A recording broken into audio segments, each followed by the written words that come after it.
Good morning to you. Let's tag some people. Good morning to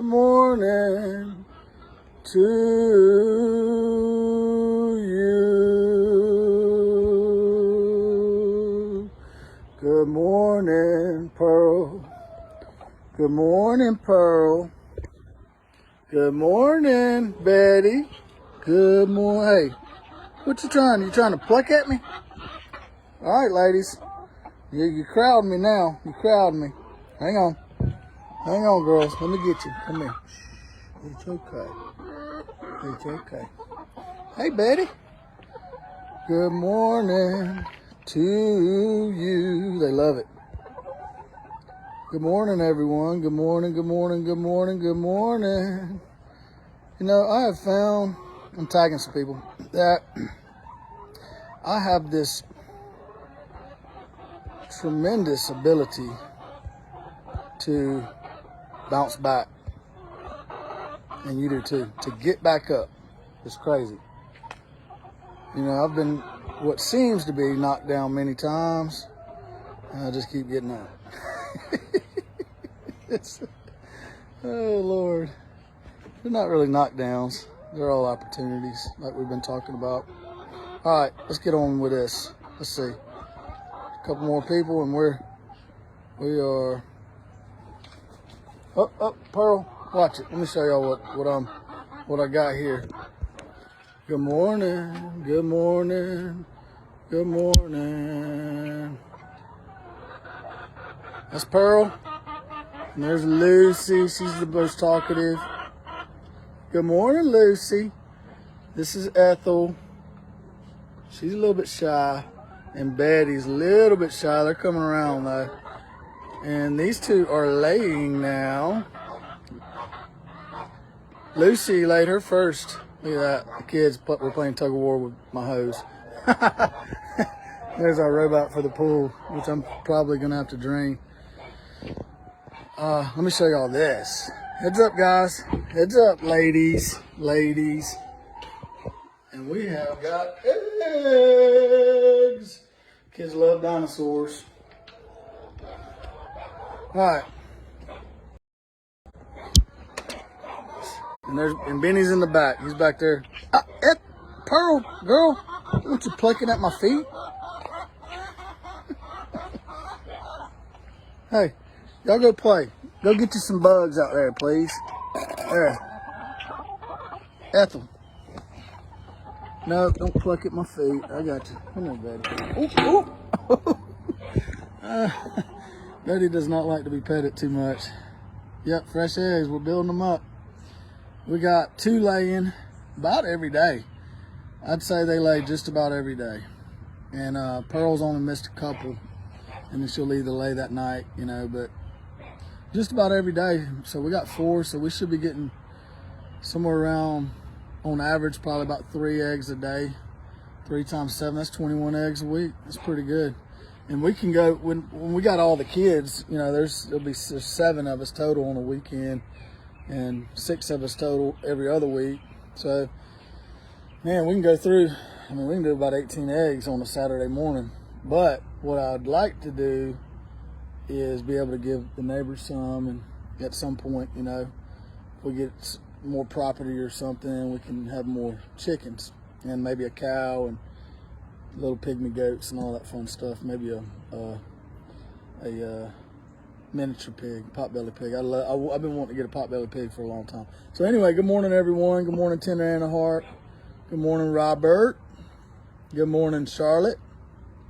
Jill, good to have you. And what we're going to talk about this morning is you can call it a technique. I think it's an art. But we're going to talk about, obviously everything is within. And I'll kind of explain that to you. And how we can transmute or dissolve the judgments that we have, the beliefs that we have, the constructs, the limiting thoughts and beliefs, the programs, which are all rooted in memories, and how we can transmute the thoughts that we have about other people, places, and things. So if you know, once we kind of are awakened and we're becoming aware of our inner conversations, our thoughts that we're observing on the inside, and you know, we at first we can be triggered by a lot of things, and we start to notice, man, I'm really being triggered. I used to think it was just this one-time deal where, you know, because I got blasted in an encounter back in 2012, and it just rocked me, and I was so clear, you know, but I was still being triggered. Now, I was given a day, full day, where I was in the 100% in the flow. Total freedom, total harmony. Colors were different. Smells were different. Everything I felt was different. Good morning, Jeffrey. Got you this time. Lillian, Elizabeth, Charbonnet. Everything was different. The way I was seeing and perceiving everything was different. And the only way I've been able to even come close to describing it was 100. It was just harmony, walking in complete harmony with and as all things is the way I see it now. And so, you know, even the trees were talking to me. And people think, you know, but they were. I could hear these conversations coming from, I could hear what the trees were saying. I could hear what the birds were saying. I could hear what the grass was saying. And it was like being in complete love with everything. And nothing triggered me. Nothing could bother me. Nothing. It was just like I had this, and I can't, it was a grace. I did not make it happen. I woke up that way, and I just absolutely, there was no thought at all or doubt at all that everything was being taken care of, always. And I did not have to worry about a thing. I didn't have anything I had to do. Everything was just flowing so naturally. And it faded over, I'd say, about 2 weeks. It stayed with me, and it faded. And for a long time, I was like, man, how do I get back to that? I mean, come on. You know, and I used to say things like, yeah, I know you didn't give me this experience, you know, for it to go away. And so I've always had this, since then, I've always had this deep down understanding that we can walk in that continuously. And that's actually our natural state of being. And so, you know, for a long time I was trying to get back to that, and then I started understanding that, I spoke against a lot of things that the church was teaching at that time and coming up. I spoke against the process of sanctification. I spoke against the things that were being said about being born in sin and being sinners and being imperfect and all those things, which is true. But it's also true that we are the journey, and we are on a journey, and we are maturing. And it's also true that there is a process, because I've been in it. And I've been, you know, I can say all day long I'm perfect, but I may not be experiencing the perfection that I intellectually know we are. See what I'm saying? And so I was left saying, okay, what is standing in the way? And, you know, you get a lot of people talking about it's finished. It's finished. But, okay, why am I not experiencing this 100% of the time? In and out, you know? And along the way, you know, I really started becoming aware of my subconscious thoughts, which you are too, and that I was being triggered. And then I started being aware that the triggers aren't bad, and you know, there's nothing really bad, but they're actually revealing things to me.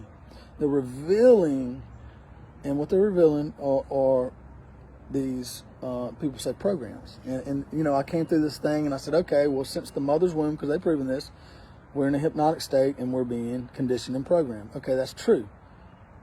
and then I started looking outside and blaming the systems of the world and saying, okay, they've conditioned me and programmed me. But there's no peace in that and there's no power in that, because now there's something outside of me that is controlling me, right? And so I said, okay, the systems of the world, the educational system, the financial system, the entertainment system, the governmental system, the religious system, the family system, excuse me. And if I missed one, I'm sorry, but I think anyway. So those systems were actually set up, and they were programming me, and they were programming us.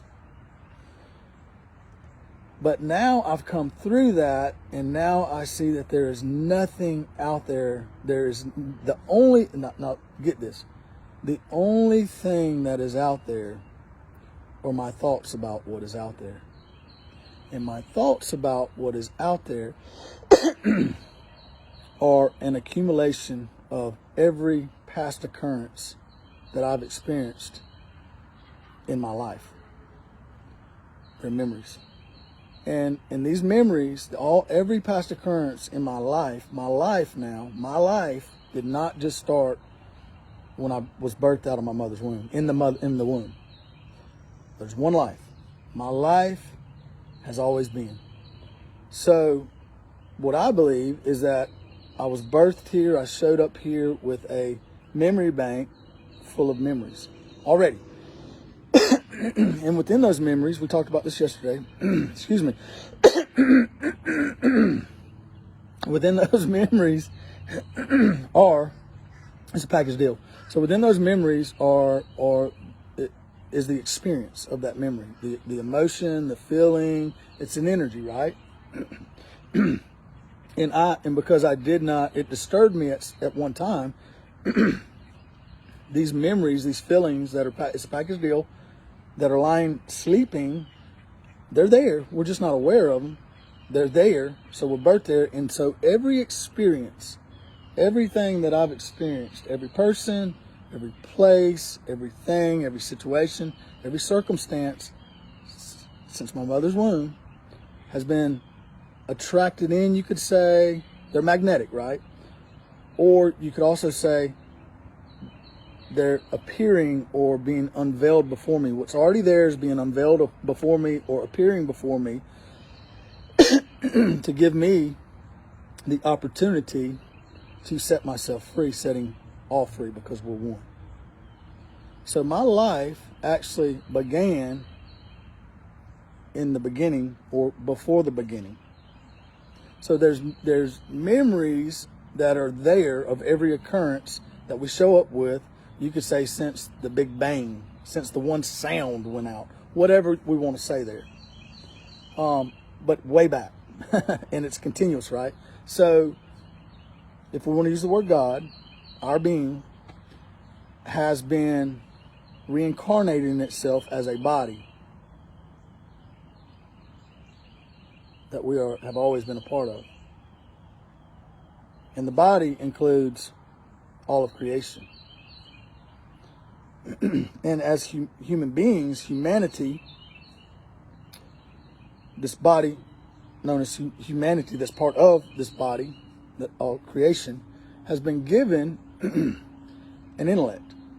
Now, every being, every molecule has its own identity.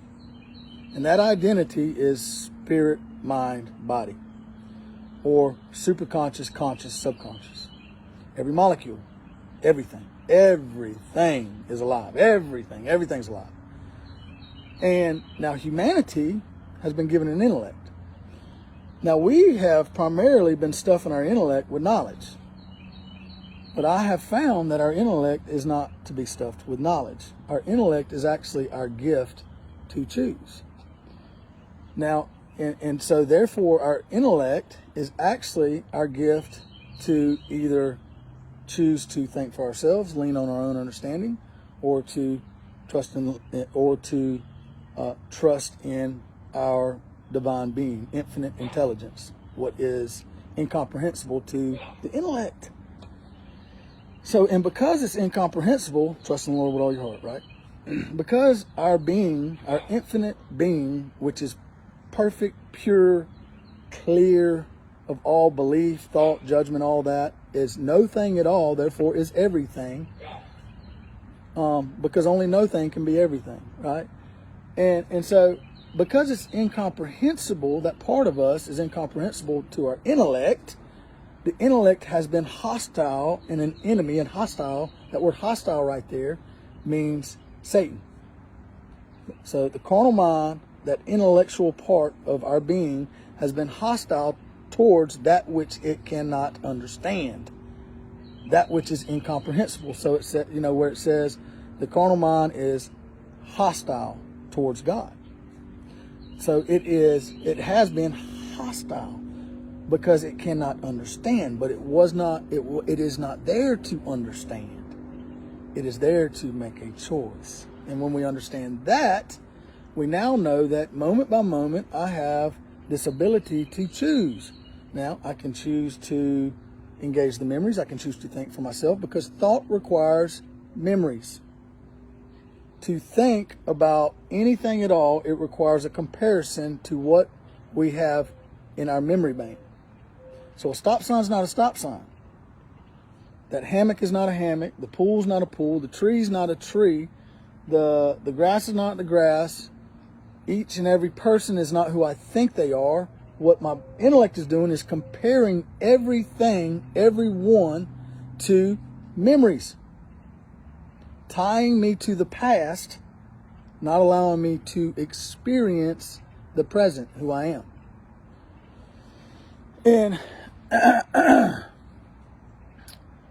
and this is what we're here for, to experience. Free of judgment, free of belief, free of thought.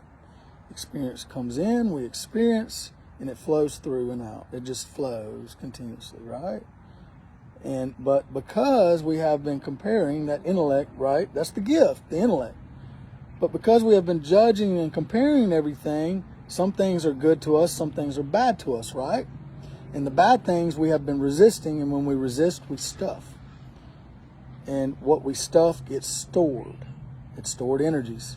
And it gets stored down in the lowest parts of our earth. It gets stored down in the subconscious, our inner child. Now, our inner child has been carrying all of these stored energies, experiences, memories. So our subconscious has endured much pain and suffering, many woes, many woes, many woes. So this is where we're at, right? So the only thing that is out there are my thoughts about what is out there. And my thoughts about what is out there are an accumulation of memories that are stored in my subconscious mind. So now I can say, 100% say, peace always begins with me here.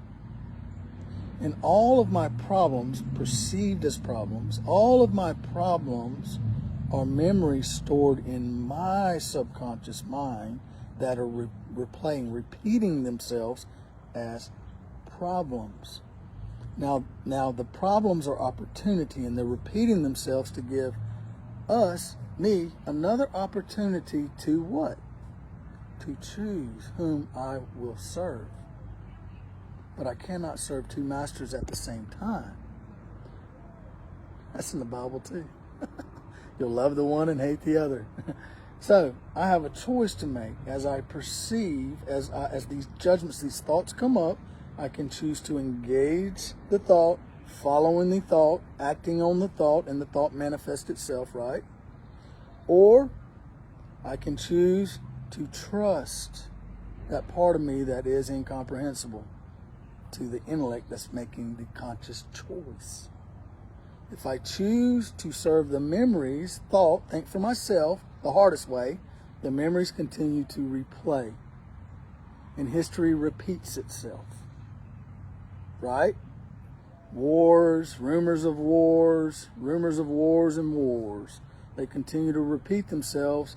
And just like the Israelites, we go around that same old mountain, right? 40 years, around and around we go.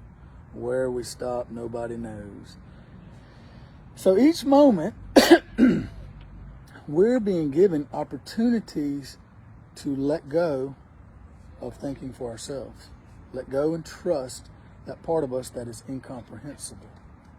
Each moment, we're being given opportunities to set ourselves free, setting all free. So to not engage thinking for myself, the memories, but instead engage that part of me that is incomprehensible and is all things and is no thing, void, empty. So my true identity, my identity is perfection. It's pure in heart. It is void of all that. And we're up for the task, the challenge. This is why we're here. I was birthed, expressed from the side of God. I was chosen and chose to show up now and become aware of this subconscious and to set myself free. Empty, void. And so the mastery of, if there is a mastery, is the mastering of letting go. Letting go of what? Letting go of thinking for myself, which requires me, first and foremost, to take 100% responsibility. It requires me to say, I don't know. I know not what I do. So, and it requires me to be present and aware. And each time a thought comes up, I'm the observer. I'm not the thought. The thought is a memory. So, let's get into a real practical example of what can help us. And now I've been testing this, and it is the simplest, easiest way. It is a way of being. It is an art. It is an art form. So, every person, everything, every place that I'm perceiving is my thought about that person, place, or thing. It's a judgment. It's a judgment. And so let me give a real easy example. We got another one laying. Good job, ladies. I know it. When they go in there and they start making those noises, they're laying. But that's awesome. So you have a person, a problem person. Now, what we have thought and what we have been taught is that we need to discuss our problems, right? We need to go talk it out. We need to go to counseling. We need to review it all, review the history of it, review the memories, the past, bring it back up, refill it, all that. And maybe sometimes that is helpful, maybe. It's never been helpful for me. It just keeps replaying. So I need a tool that works. And so this is what's been working for me. None of that other stuff ever worked for me because I've been sent here. I agreed to come to help bring us freedom, to free myself, and that frees all.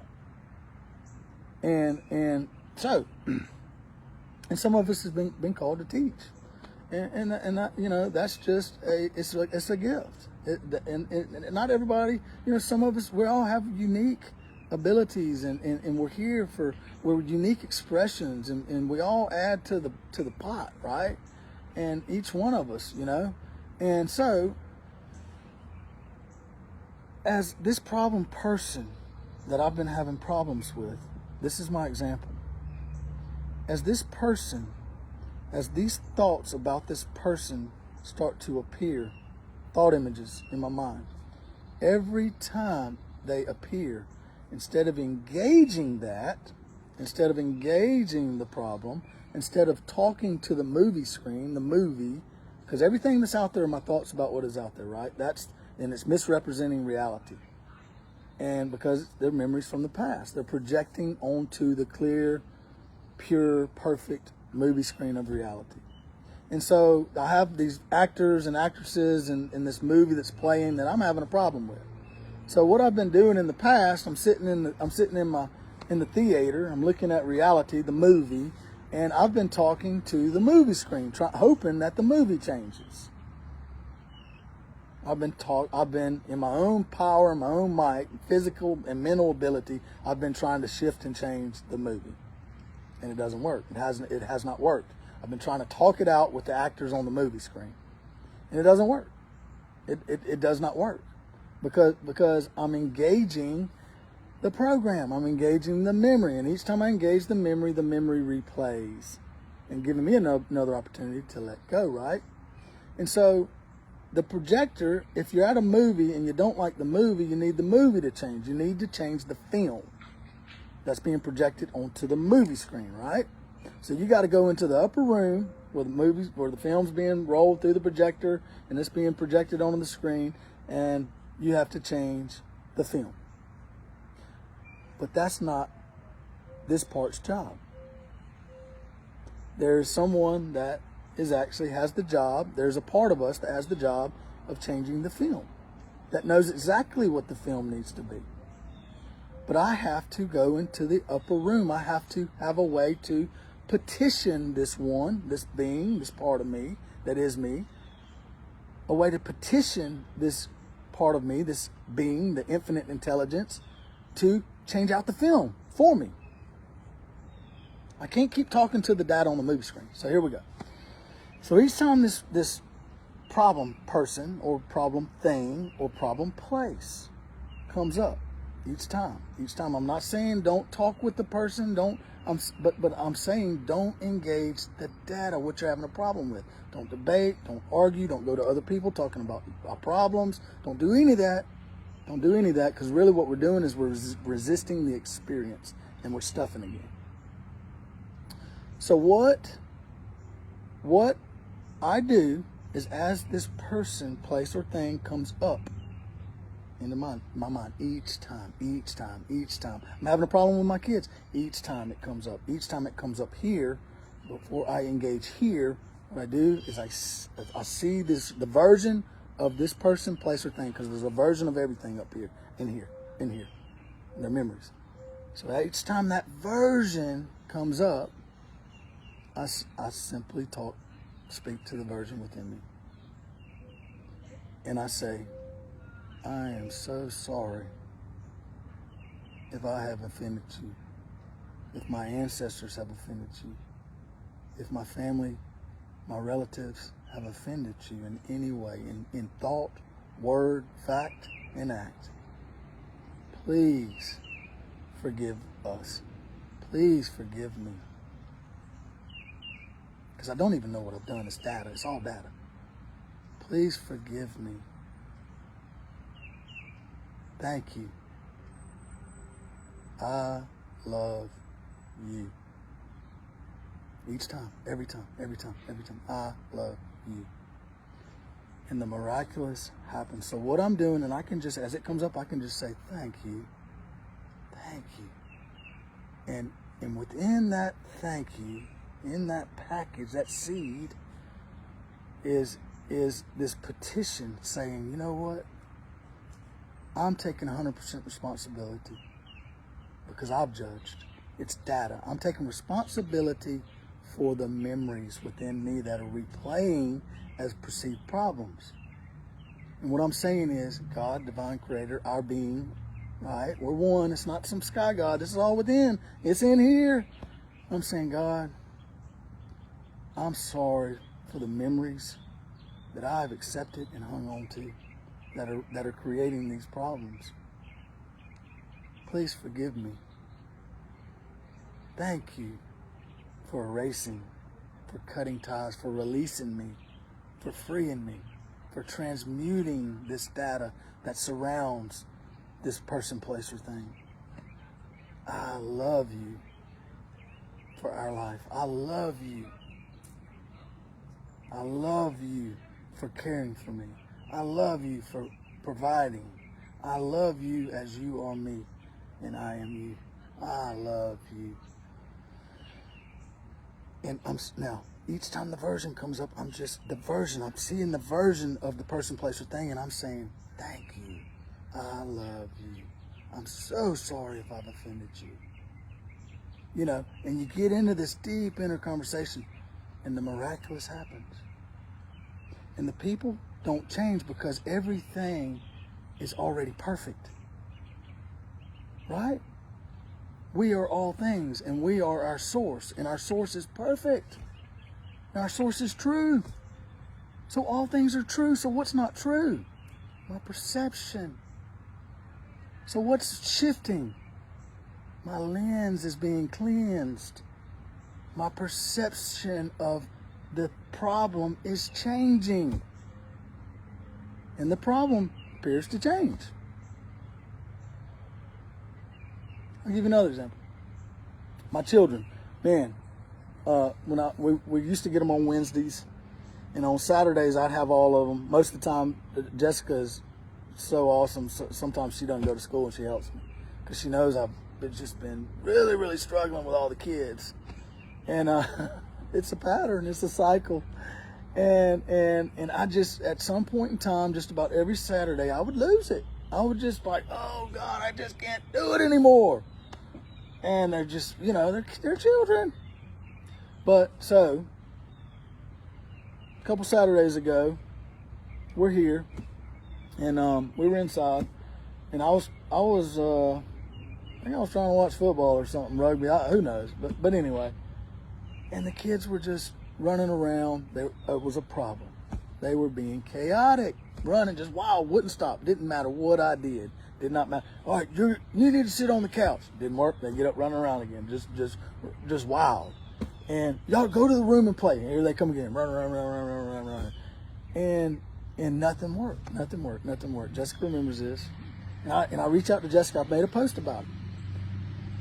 And I said, I need some relief here. I need a break. There was no break coming. I'm the only one here. What needed to shift was my thoughts about what was out there. And she said, well, just set him on the couch. Just do this. And I said, no, that's working. And then all of a sudden, Grace, I realized I was feeling I was feeling a lot of tension, instability, you could say, incoherence, you could say, on the inside before the chaos started with the children. And I was resisting that. And it was replaying just right before my eyes. And when I realized this, there was also a realization that if I kept engaging the data on the movie screen, the data was going to continue to play because it's like speaking to the movie and hoping it changes. So I sat down on the couch and I'd slowed my breathing. I connected my fingers let me show you,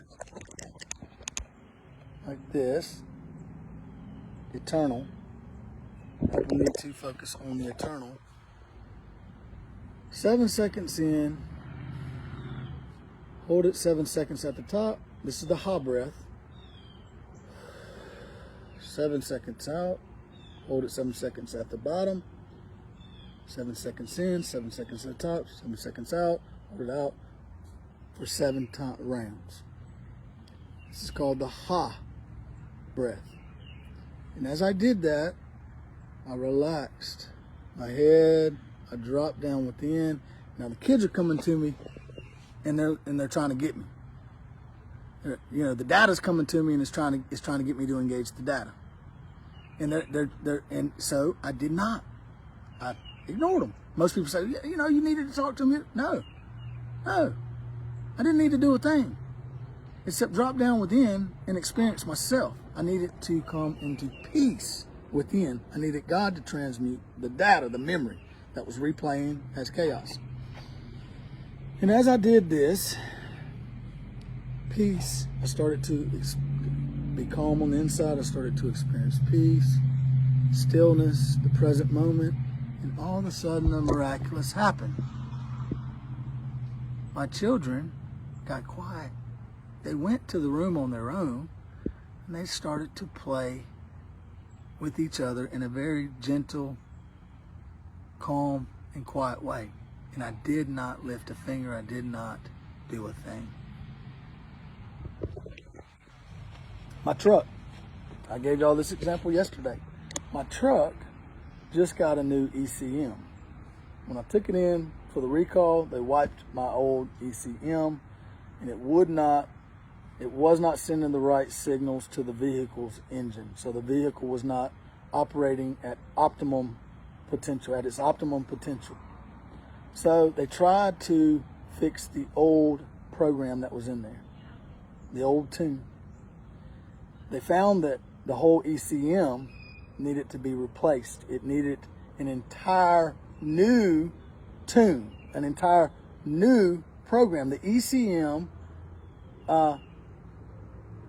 ensures that the vehicle runs at its optimum potential. It runs at full potential. My truck just got this. You got a brand new ECM. It's running. It's so powerful and fast right now. It's running at its full potential. Now, that is a mirror.